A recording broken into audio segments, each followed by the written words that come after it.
Y vamos a pedirle al Señor que Él nos hable a través de su palabra, que Él se revele a cada una de nuestras vidas. Amén. Ahí inclina tu rostro delante del Señor y dile: Padre, en el nombre de Jesús, yo quiero que tú me hables, yo quiero que tú me enseñes, yo quiero que tú me guíes en este tiempo, en todas las cosas en las cuales tú nos quieres hablar, Padre.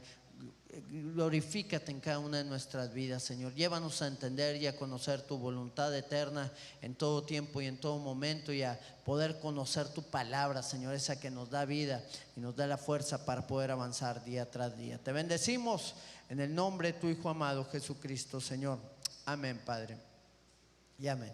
Muy bien, mi hermano, yo tengo para ti un tema en esta mañana que le he titulado La doctrina de la Biblia.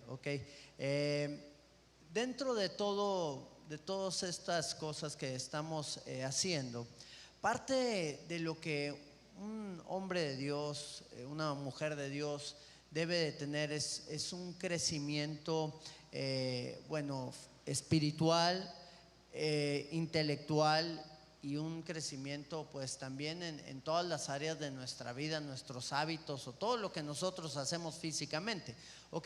Parte de lo que les vamos a estar transmitiendo son algunas doctrinas que muchas veces pasan como que desapercibidas, o las omitimos, o las incluimos en algunas partes de los temas o de las predicaciones que damos, pero creo que es importante poder transmitir las bases doctrinales en las cuales nosotros estamos fundados, los principios a través de los cuales el Señor pues quiere trabajar en cada uno de nosotros. Tal vez no podamos ver toda la doctrina de un solo tema, de un tema en particular. Por ejemplo, ahora vamos a ver la doctrina de la Biblia, de lo que es la Escritura.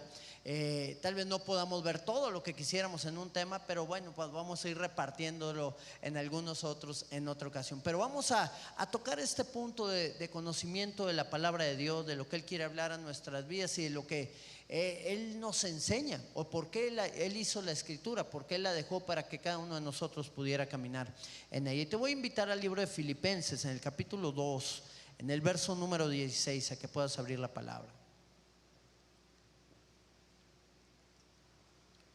Muy bien.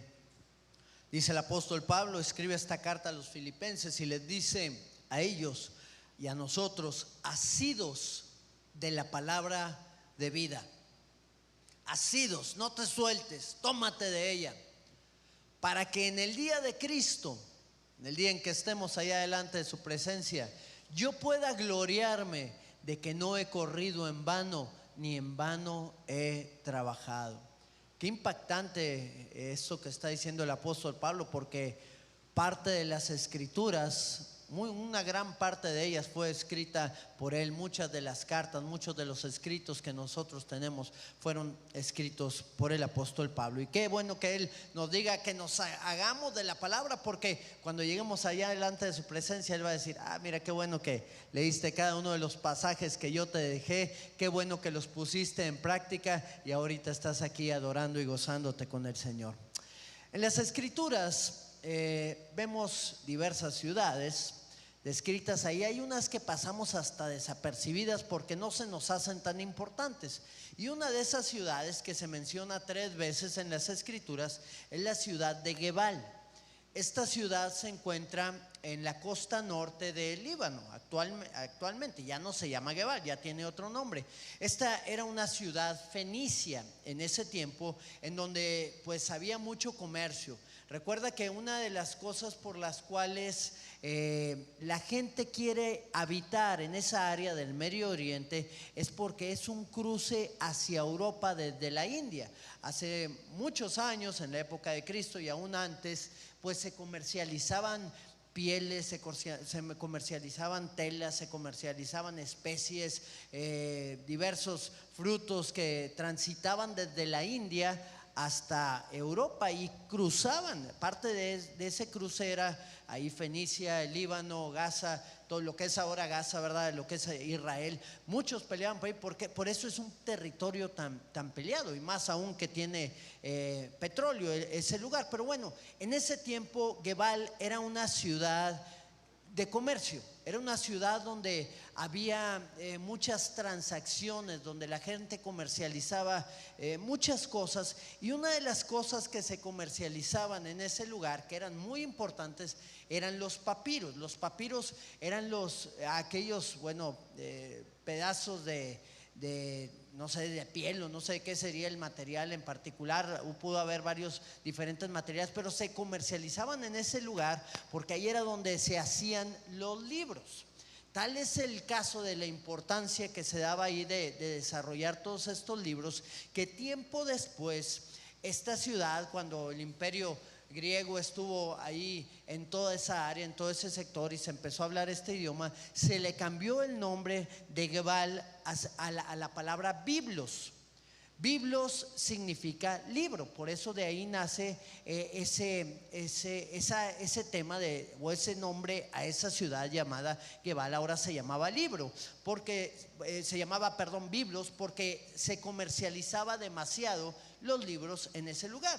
De ahí es de donde viene la palabra en plural, Biblia. Biblia es el plural para biblos. Biblo es libro, Biblia son libros. Entonces la palabra Biblia viene de una ciudad que actualmente se llama Biblos. Tú puedes checar ahí en internet, ponle Biblos en el Líbano y te va a salir ahí la ciudad, y vas a saber por qué le llamamos Biblia a la escritura que ha sido revelada por Dios para cada uno de nosotros. Yo quisiera ver contigo lo que es la doctrina de la Biblia como un mensaje revelado e inspirado por Dios a través de sus profetas y escritores en cada uno de los libros que fueron descritos en ese lugar, en ese conjunto de libros que componen lo que nosotros tenemos como las Sagradas Escrituras. Jesús es el centro de esas escrituras. Jesús es el centro de la Biblia. Desde el libro del Génesis hasta el libro del Apocalipsis podemos ver a Jesús revelado en cada una de las partes de la escritura.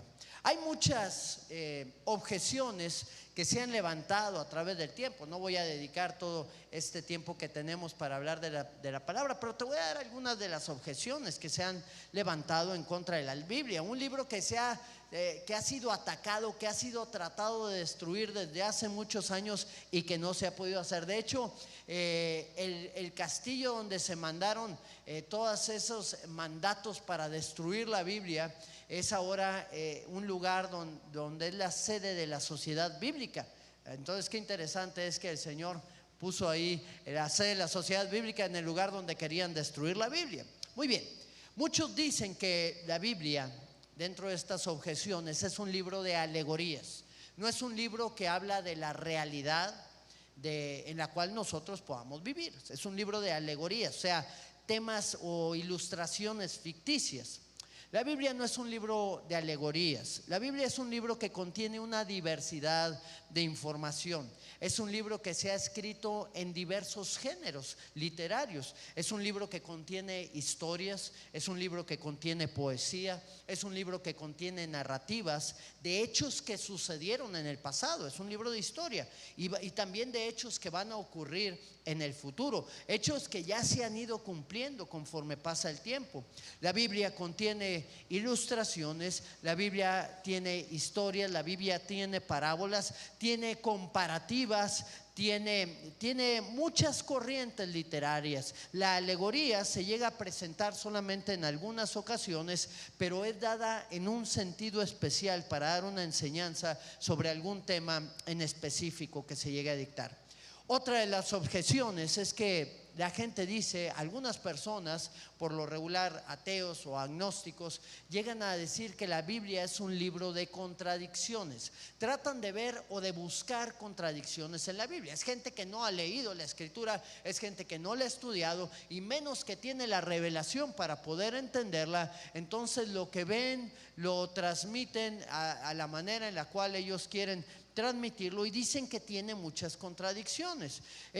La Biblia no es un libro que tenga contradicciones. El problema es que la gente la interpreta de una manera incorrecta.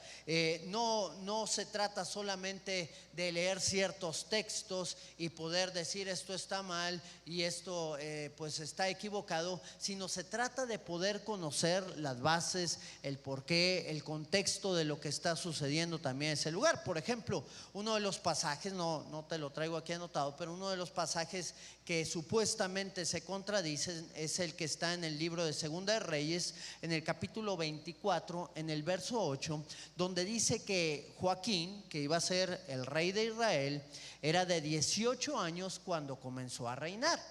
Eso dice la escritura, que era de 18 años cuando comenzó a reinar. Pero en Segunda de Crónicas, en el capítulo número 36, en el verso 9, dice que este hombre Joaquín era de 8 años cuando él comenzó a reinar. Entonces vienen los agnósticos, vienen los ateos y dicen: mira, aquí hay una contradicción. ¿Cómo puedes creer en un libro que se contradice, que no sabe ni de lo que está hablando? Déjame decirte que las escrituras, como te dije hace unos momentos, no se contradicen, y menos cuando ya hay un libro escrito que habla de un tema. El otro escritor que ya tenía ese libro escrito no va a poner otra cosa diferente, ¿ok? ¿Por qué? ¿Cuál es la diferencia? La diferencia radica en que Joaquín fue ungido cuando él tenía 8 años de edad, pero que no comenzó a reinar en ese tiempo, porque dice la palabra que él hizo lo malo. Si tú ves la escritura, y en el libro de Segunda de Crónicas 36:9 dice que hizo lo malo y que solo duró 3 meses su reinado. Yo no creo que por las travesuras que haya hecho el niño a los 8 años pues se haya acabado su reinado. De hecho dice que a los 18 comenzó a reinar. Entonces, si tratamos de entender bien este pasaje, nos vamos a dar cuenta que lo que quería decir el escritor es que Joaquín fue ungido a los 8 años, pero no comenzó a reinar. Fue ungido como rey a los 8, pero comenzó a reinar hasta que tenía 18 años. Aquí es como podemos ver claro cómo se expresa este pasaje y cómo pues su reinado duró 3 meses después de que cumplió 18 años. Muy bien. Si nos vamos a las escrituras, muchos hablan en contra de la resurrección de Cristo, lo ven como algo ficticio, pero la resurrección de Cristo rompe muchas de las objeciones que muchas de estas personas están tratando de hablar o tratando de expresar, ya que es uno de los puntos cumbres que nos habla la escritura. La resurrección de nuestro Salvador, dice la escritura: y si Cristo no resucitó, vana es nuestra fe. Nosotros creemos que resucitó porque hay evidencias de que así lo fue. La primera de ellas es la tumba vacía. Definitivamente había una tumba vacía. Los ateos, inclusive muchos que se han dedicado a estudiar y a sacar el concepto de que Jesús no existió primeramente, se han dado cuenta, los que han estudiado y han refutado aún a los mismos ateos que creen que nunca existió, ellos les dicen: la verdad es que sí existió. Y el que diga que no existió, dicho por un mismo ateo, dice es ignorante. No recuerdo el nombre de esta persona, pero es un ateo muy, muy famoso, ¿verdad? Él dijo: el que diga que no existió es un ignorante. Entonces Jesús existió. La tumba también estaba vacía.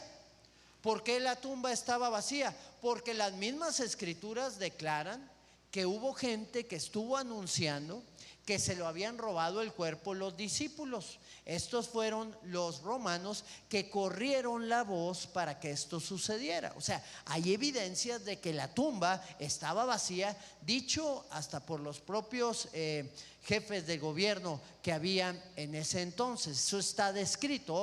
Otro de los indicios es que hubo testigos visuales de esto. En las escrituras podemos ver a gente que estaba predicando al Cristo resucitado. Ellos lo habían visto, lo habían contemplado. No iban a morir por hablar una mentira. No iban a morir y a entregar sus vidas por alguien que quedó en la tumba. Había un hombre que murió también hace pocos años, un puertorriqueño que se hacía llamar Jesucristo. aquí en la tierra. Y luego dijo que era el anticristo y un montón de sartas y cosas que él estaba diciendo ahí sobre ese tema. Y luego le dio un cáncer. Le vino juicio de Dios, yo creo. Le vino un cáncer a esta persona y él decía: yo voy a resucitar al tercer día. El ungido, lo presentaban como el ungido de Dios, el Salvador del mundo, ¿verdad?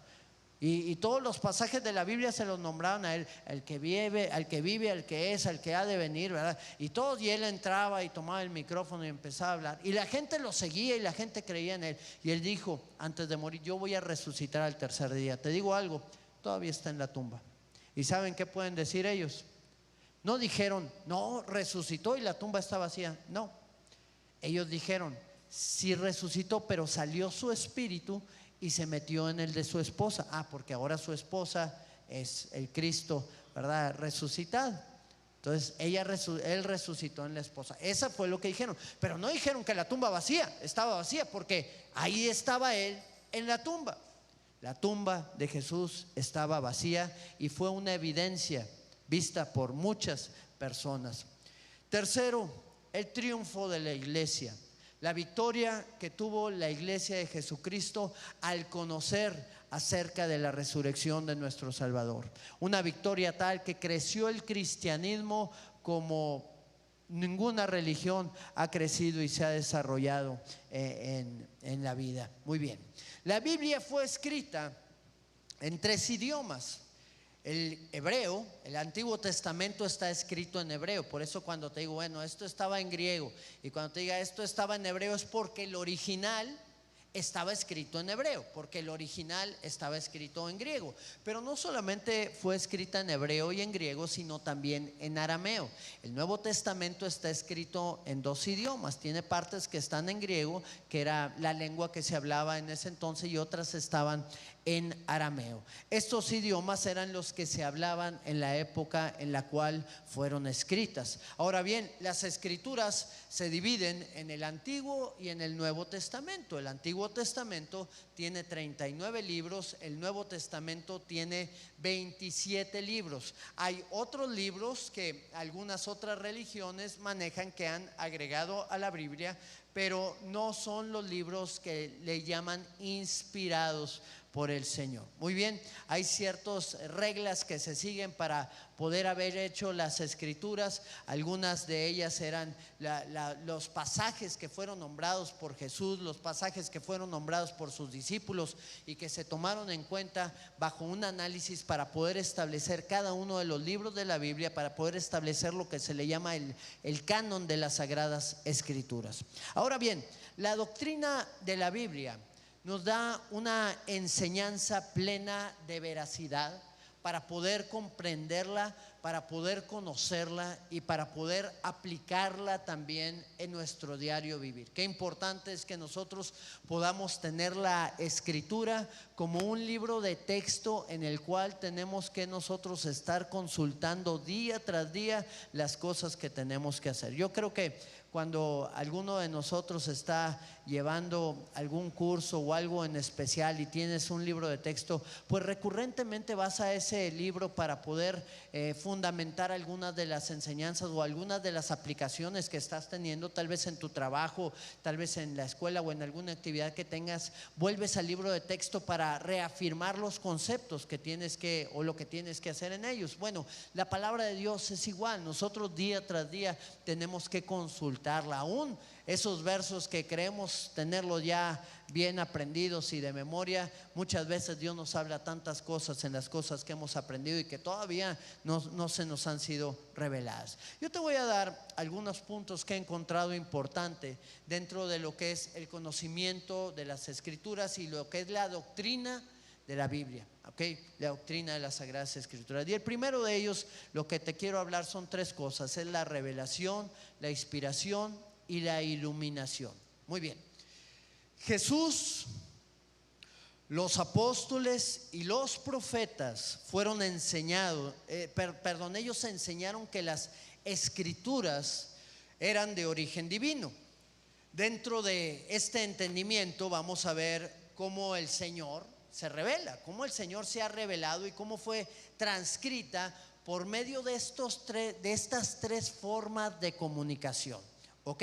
La primera de ellas es a través de la revelación. ¿Qué quiere decir la revelación? Bueno, si nosotros nos vamos a la definición del diccionario, dice que en la tradición bíblica es la manifestación de Dios a los hombres de cosas que estos no pueden saber por sí mismos, cosas que tú y yo no podemos entender ni saber si no es que nos han sido reveladas por Dios. Es algo que tal vez nosotros tenemos oscuro y de repente Dios quita ese velo y lo revela al hombre, y así es la manera en la cual Él reveló las Sagradas Escrituras a cada uno de los escritores. El libro de Romanos capítulo 1, en el verso número 20, dice la palabra: porque las cosas invisibles de Él, su poder, su eterno poder y deidad. Primero dice las cosas invisibles. Las cosas invisibles son las que no vemos. Las cosas invisibles son las que no nos han sido reveladas aún. Y luego dice, ¿cuáles son esas cosas? Su eterno poder y su deidad. La deidad es la forma de Dios. Dice la palabra que el fin de todo hombre es que conozcamos al Señor, al Padre y a Jesucristo su Hijo, ¿verdad? Conocer su deidad.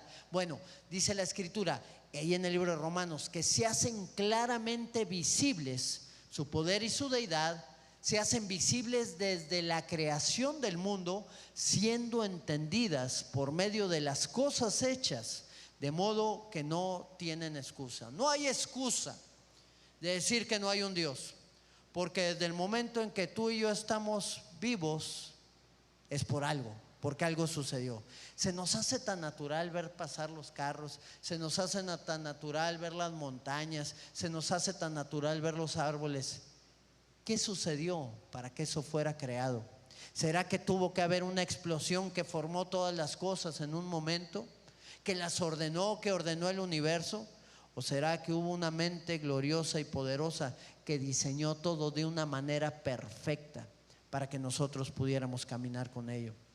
Su eterno poder y su deidad se hacen visibles a través de la creación. Dios se ha revelado al hombre a través de las cosas naturales, pero también se revela a través de la palabra escrita que Él ha puesto en cada uno de nosotros a través de las Sagradas Escrituras. Dios se ha revelado al hombre para irnos llevando al cumplimiento de su plan y de su propósito. Los planes de Dios tienen un principio y tienen también un final. El libro de Deuteronomio, en el capítulo número 29, en el verso número 29, nos habla la Escritura y nos dice que las cosas secretas pertenecen a Jehová nuestro Dios.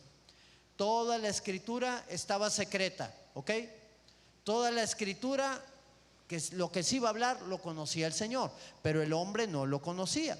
Pero conforme fue pasando el tiempo, el Señor la fue revelando. Dice, mas las reveladas son para nosotros y para nuestros hijos para siempre, para que cumplamos todas las palabras de esta ley.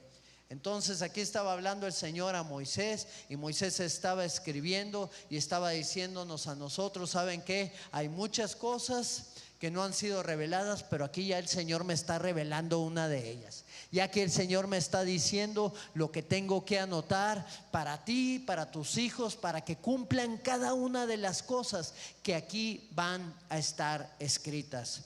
Debemos de entender que Dios es el que revela al hombre el camino en el cual tiene que andar, la manera en que tiene que hacerlo y los obstáculos que va a tener también en su camino, y cómo vencer esos obstáculos, cómo poder avanzar en cada uno de ellos. Todo eso está descrito en las Sagradas Escrituras de la manera en la cual el Señor lo ha hablado y lo ha revelado. Muy bien, la primera manera en la cual el Señor nos comunicó las Escrituras fue a través de la revelación. Esta viene de parte de Dios y viene hacia la vida del hombre, de aquellos que la escribieron. Ahora, después de la revelación viene la inspiración, ¿ok? Una cosa es la revelación y otra cosa es la inspiración. Esta es otra de las fases de la comunicación que Dios trajo para poder describir su palabra a través de inspirar a esos hombres que pudieron desarrollar todo aquello que había sido revelado de parte de Dios. ¿Qué es la inspiración? La inspiración es la influencia que determina el estilo, la ideología o el modo de ser de algo, especialmente de una obra de arte u otra creación. Ok, la inspiración es la influencia, es una influencia que determina el estilo. Por ejemplo, si hablamos de un pintor, cada pintor dibuja diferente. ¿Cuántos sabemos eso? Cuando te dicen a ti, dibuja una casa, te aseguro que la mayoría de los que estamos aquí vamos a dibujar una casa muy similar. ¿Por qué? Porque así nos la enseñaron en la primaria. Porque alguien que se inspiró en hacer una casa le hizo de esa manera y así le enseñó a la gente. Y así la seguimos anotando nosotros, las dos rayitas y el techito, ¿verdad? Y dos ventanitas y una puerta. Eso es lo que nosotros sabemos de inspiración. Pero hay pintores que han sido inspirados para crear obras de arte. Y esta obra de arte viene por su estilo, por el pensamiento, la ideología que tiene, por su temperamento, por su modo de ser, por diferentes influencias, y llegan a hacer esa obra de arte de la manera en la cual ellos fueron inspirados, movidos por todas esas circunstancias difíciles que pudieron tener cada uno de ellos. En este punto, Dios está hablando sobre diferentes personas, ¿verdad? Dios habló a diferentes personas de diferentes estratos sociales, de diferente nivel de preparación, de diferentes experiencias de vida. Les comunicó un mensaje para que ellos, con sus recursos, fueran limitados, fueran abundantes, pudieran ser inspirados bajo esa influencia y pudieran transmitirlo dentro de su contexto. ¿Por qué? Porque no todos los que iban a escribir la palabra, no todos los que la iban a leer, iban a ser reyes como David o como Salomón. No todos iban a ser pescadores como tal vez lo fueron, como fueron Pedro y como lo fueron Juan. Hubo otros que eran empleados, ¿verdad? De burócratas como Nehemías, era copero del rey. Bueno, esa era su labor burocrática que hacía. Otros que eran como Esdras, que era sacerdote. Otros que eran como Mateo, eran contadores. Yo soy contador, ¿verdad? Entonces el Señor a mí me habla mucho a través del Evangelio de Mateo, por la estructura y la forma en la cual Él desarrolla ese Evangelio. Por lo regular, yo cuando busco algo en los Evangelios, me da mucho por buscarlo ahí en Mateo. No sé por qué, desde antes, pero es porque el temperamento tal vez, o tal vez mi forma de ser, pues aplica bajo ese concepto. Y obviamente pues veo los otros evangelios, pero a mí me habla mucho Mateo, es algo muy particular. Entonces pues fue hecho con esa intención de parte del Señor, de hablarnos a cada uno de nosotros de una manera distinta. E hizo 4 evangelios. 4 evangelios puso el Señor en las Sagradas Escrituras para todo tipo de gente, para que lo pudiéramos entender de diversas maneras y pudiéramos aplicarlo, obviamente con la dirección de Dios, no entenderlo a la manera que cada uno quiera, a la forma y a la dirección que Dios quería poner. Cada uno transmitía de lo que recibía de Dios de manera particular, para que los que iban a oír pudieran entender el mensaje. Y aquí está pues escribiendo el Señor. Yo quisiera darte algunos pasajes. Por ejemplo, en el libro de Mateo, capítulo 1, en el verso 22, dice: todo esto aconteció para que se cumpliese lo dicho por el Señor por medio del profeta, cuando dijo. Bueno, no te voy a hablar de lo que dijo el profeta, pero el Señor le habló al profeta de determinada manera, de determinada forma, que él pudo inspirarse bajo su contexto de profeta y pudo describir en las Escrituras lo que él sentía, lo que él lo movía. En el libro de Gálatas, en el capítulo número 1, en el verso número 11 a 12, está el Señor hablando al apóstol Pablo, y él dice a la iglesia de Gálatas, les dice: mas les hago saber, hermanos, que el evangelio anunciado por mí no es según hombre. Él estaba siendo inspirado para transmitir una revelación, pero que era de parte de Dios. Dice: pues yo ni lo recibí ni lo aprendí de hombre alguno, sino por, no sé si lo podamos poner, sino por revelación de ¿quién? Sino por revelación de Jesucristo. El Señor Jesucristo le estaba revelando a Pablo, pero Pablo estaba siendo inspirado bajo su contexto y en su manera de describir y de anotar todas las cosas. Él desarrolló las epístolas que nosotros seguimos y que conocemos y que son tanta de bendición para nosotros, ¿ok? Muy bien. La siguiente cosa a través de la cual, el siguiente método de comunicación a través del cual el Señor nos habla o habló a la vida de los profetas o de los escritores de la palabra, fue a través de la iluminación. ¿Ok? Ahora, ¿qué es la iluminación? ¿Qué es lo que nosotros conocemos como la iluminación? La iluminación es fíjate muy bien, es el conjunto de luces que iluminan un lugar. Si tú te vas allá al diccionario, te va a decir que la iluminación es el conjunto de luces que iluminan un lugar. Tal vez no es una definición muy extensa, pero es una definición muy profunda si lo vemos de acuerdo a la palabra del Señor. Porque la Biblia es un conjunto de libros que son lámpara a nuestros pies y que alumbran nuestro camino. Lo podemos ver ahí en el Salmo 119, en el verso 105, como el salmista podía expresar, de acuerdo a esa revelación que provenía de Dios, que la Biblia, que la palabra era una lámpara para sus pies. Él no conocía la escritura completa, conocía la Torá, los primeros 5 libros de la Biblia, conocía tal vez el libro de Job, algunos libros, pero el libro de Reyes no lo conocía porque apenas lo estaban escribiendo o apenas se iba a escribir. El libro de Crónicas tampoco, o sea, eran libros que apenas se iban a escribir y que iban a hablar de él. Todos los demás libros, él conocía lo que era la ley. Lo que era la ley era lo que estaba grabado ahí en su corazón. Muy probablemente el libro de Josué, el libro de Jueces.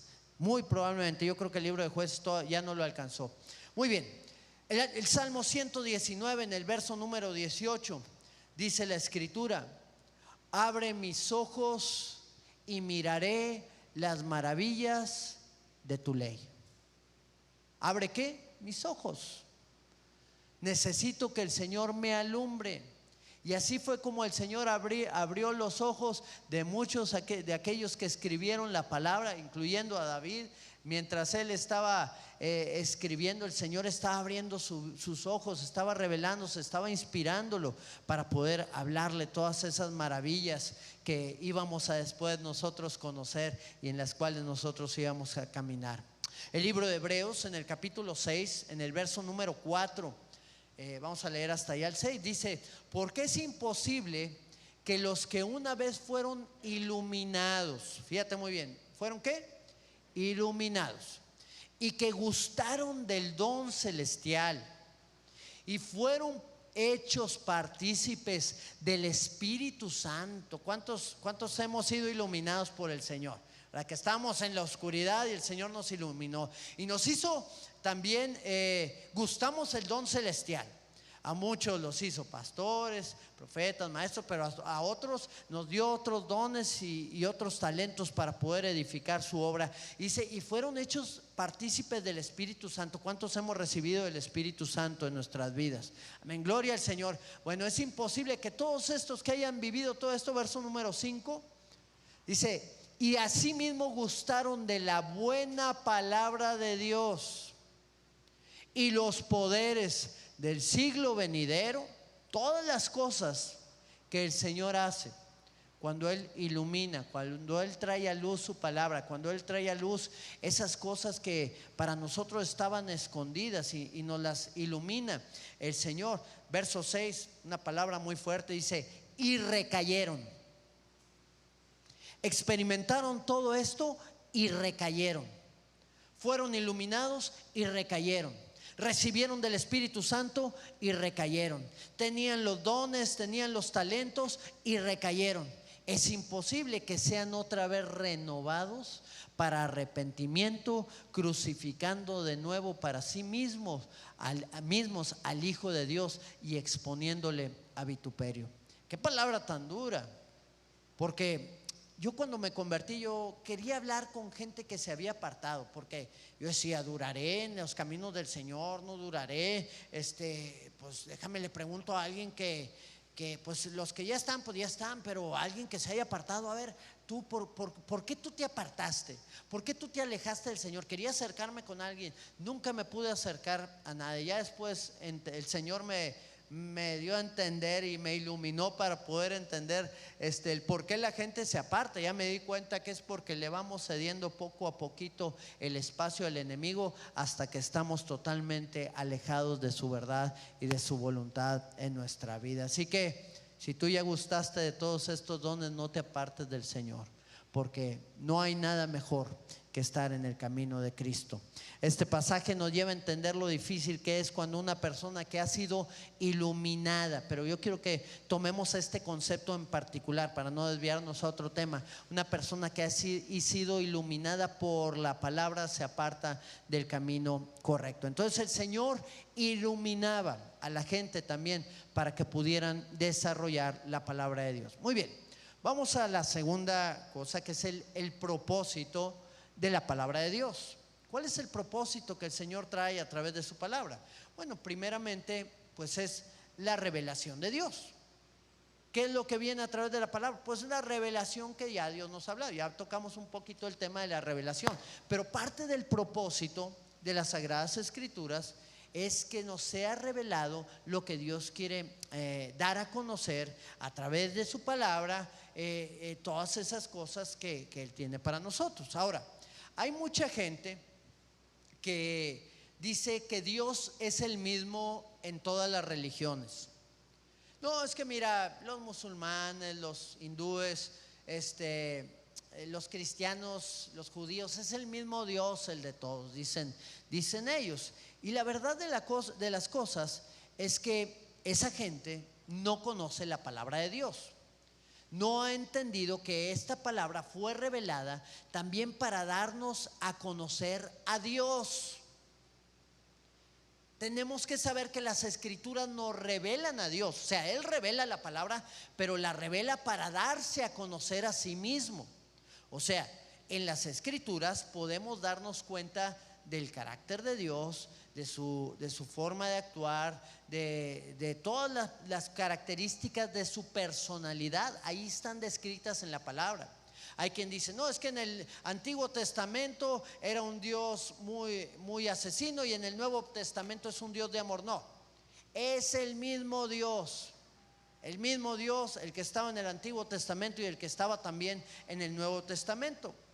Los musulmanes dicen que Alá no tiene hijo. ¿Cómo pueden ser el mismo si el Señor envió a su Hijo unigénito para que todo aquel que en Él creyera no se perdiera, sino tuviera vida eterna? Entonces hay una diferencia en su Dios. La palabra nos dice, bueno, los hindúes dicen que son muchos dioses los que hay, miles, cientos de miles, no sé si millones, ¿verdad? No sé cuántos tienen, pero tienen una cantidad impresionante de dioses a los cuales ellos están clamando constantemente. Dice la Escritura, oye Israel, el Señor tu Dios, el Señor uno es. Y amarás al Señor con toda tu alma, con toda tu mente y con todas tus fuerzas. El Señor uno es. No son muchos, es uno en tres personas. Por eso dice, oye Israel, el Señor tu Dios. Ahí menciona en una ocasión al Señor. Todos aquellos que están en contra de la Trinidad, este pasaje les ha sonado mucho, porque dice el Señor, oye Israel, el Señor tu Dios, el Señor uno es. Esa es la segunda vez que se menciona. Y luego dice, y amarás al Señor tu Dios con toda tu alma, con todo tu corazón y con todas tus fuerzas. Menciona al Señor en tres ocasiones cuando dice que es uno. Y eso es muy importante que nosotros lo reconozcamos y entendamos para saber que es un Dios el que tenemos en tres personas. El Dios de la creación está en tres personas. Tú te vas al libro de Génesis capítulo 1, en el principio creó Dios los cielos y la tierra. Y el Espíritu de Dios se movía sobre la faz de las aguas. Y luego dice, y dijo Dios, el Hijo, ahí estaba. ¿Por qué? Porque el libro de Juan, capítulo 1, verso 1, dice, en el principio era el Verbo, y el Verbo era con Dios, y el Verbo era Dios. Todas las cosas por Él fueron hechas. Cuando el Padre hablaba, sea la luz, sepárense las aguas de las aguas, ahí estaba el Hijo. Él era la palabra, Él era el Verbo que estaba dándose ahí. ¿Cómo podemos saber cómo es Dios? Pues a través de su palabra. Ahí Él se revela a sí mismo. Ahí vemos su carácter. Ahí conocemos de su gran amor. Ahí también conocemos de su justicia. Ahí conocemos que es un Dios que salva, pero también sabemos que es un Dios que condena. Ahí conocemos que Él es paciente para con nosotros, pero también sabemos que un día va a venir el día de su ira y va a arrasar con todos aquellos que no se quisieron acercar al conocimiento de Dios. El libro de Apocalipsis, en el capítulo 1, en el verso número 8, dice la palabra: yo soy el alfa. Ahí se está revelando el Señor. Yo soy el alfa y soy el omega. En el alfabeto griego el alfa es la A y el omega pues es la última letra, es la O, pero es la última letra del alfabeto griego. Yo soy el principio y yo soy el fin, dice el Señor. Yo soy el que es y soy el que era y soy también el que ha de venir, el todopoderoso. ¿Habrá algo que no pueda hacer el Señor? Nada. ¿Y cómo lo sabemos? Porque Él lo ha revelado a través de su palabra. Él puede hacer todas las cosas. Muy bien. ¿Por qué necesitamos, o cuál es el propósito de las palabras? La segunda cosa es porque nos da a conocer el plan de redención. ¿Ok? El Señor nos da el plan de redención, aquel que nos da para librarnos de la esclavitud, de la muerte, del pecado. En el libro de Génesis, en el capítulo 3, en el verso número 15, está Dios hablando a la serpiente. ¿Recuerdas cuando a Eva le llevó el fruto prohibido a Adán por culpa de la serpiente? Bueno, pues ya había el Señor ahí dado algunos regaños, pero va con la serpiente y va con ella, que esta hablaba. Yo no sé si todos los animales hablaban o solamente la serpiente. Ahí se le metió el diablo y empezó a hablar, pero el Señor le da este juicio y le dice: voy a poner en enemistad entre ti y la mujer, entre tu simiente, o sea, entre todas esas víboras que van a salir después de ti y todos esos emisarios del infierno, y la simiente suya. ¿Cuál era la simiente de Eva? La simiente de Eva era el Salvador del mundo, era Jesucristo. Su simiente te herirá en la cabeza y tú le herirás en el calcañar.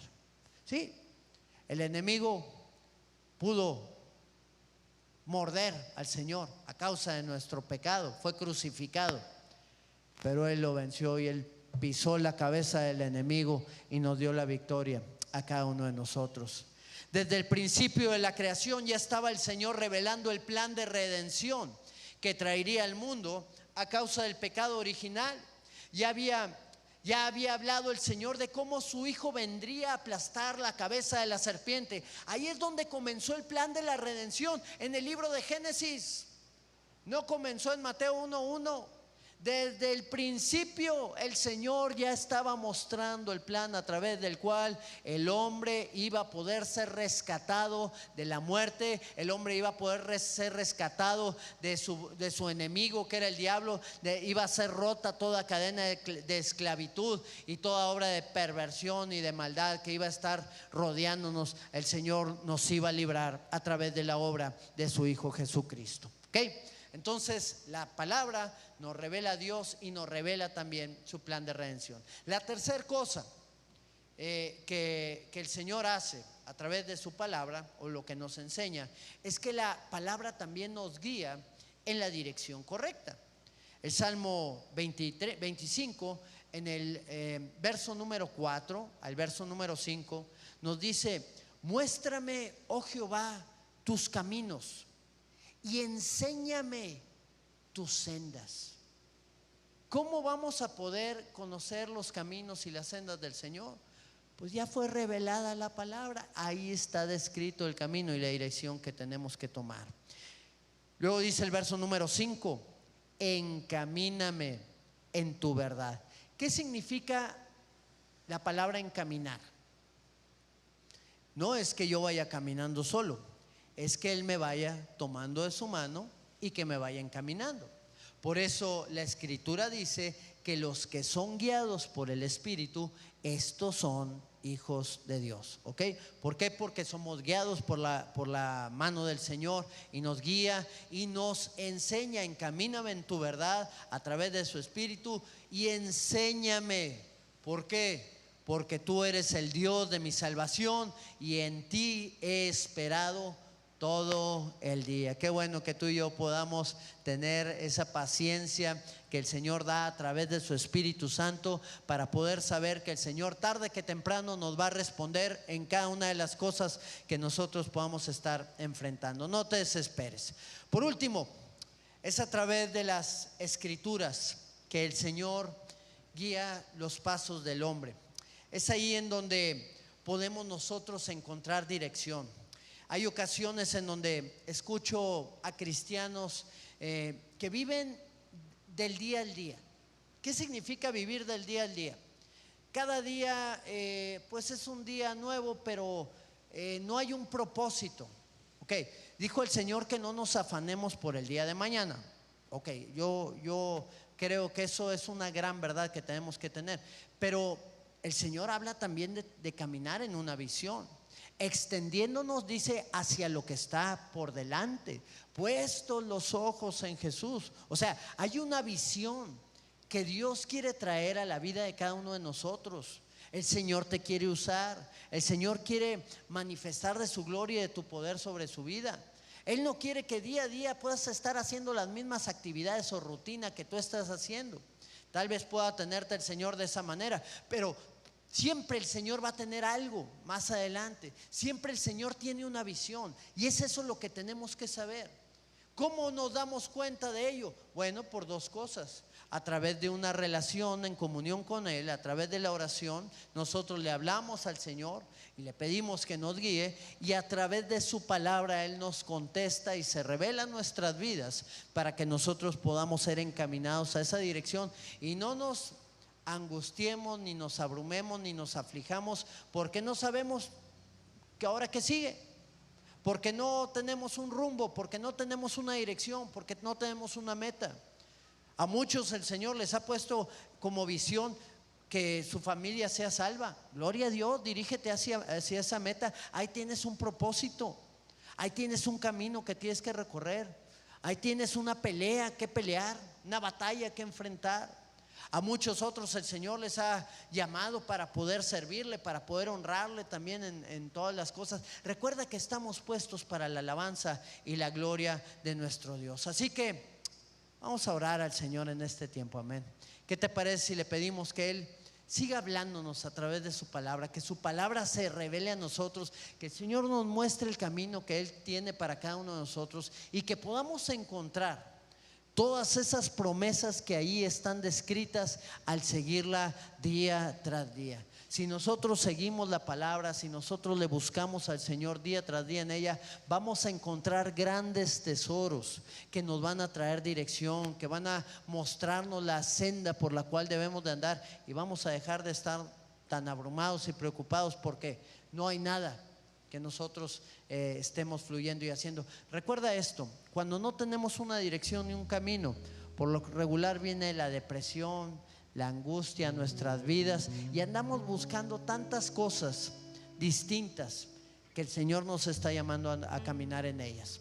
Busca al Señor a través de su palabra y vas a ver cómo Él se va a revelar a tu vida para hacerte entender el camino que tú tienes que andar a través de ella. Cierra ahí tus ojos delante del Señor y dile: Señor, hoy son tiempos en los cuales queremos ver, Señor, lo que tú tienes para nosotros, Señor. Queremos que tú abras nuestro entendimiento y nos hagas conocer el camino por el cual debemos de andar, Señor, en el cual debemos de caminar. Muéstranos, Señor, de tu poder. Muéstranos de tu gracia, tu eterno poder y deidad, Señor. Todas esas cosas que tú quieres manifestar en la vida de cada uno de nosotros, para que caminemos, Señor, en esa dirección a la cual tú nos has llamado. Señor, tú nos has librado, Señor, de la muerte. Tú nos has librado, Señor, de las cadenas de esclavitud. Tú rompiste, Señor, todo cerrojo de hierro, Señor, y abriste las puertas de las cárceles. Ya no pertenecemos al enemigo, Señor. Y hoy, a través de tu palabra, Señor, vamos a ser encaminados en ese camino de vida, Señor, que tú tienes para cada uno de nosotros. Muéstranos, Señor, a través de ella el camino que debemos de andar. Muéstranos la manera en la cual tenemos que actuar y en la cual tenemos que esforzarnos, Señor, para que tu obra sea hecha en cada una de nuestras vidas. Glorifícate en este tiempo, Señor, en el nombre de Cristo Jesús. Amén, Padre, y amén, Señor.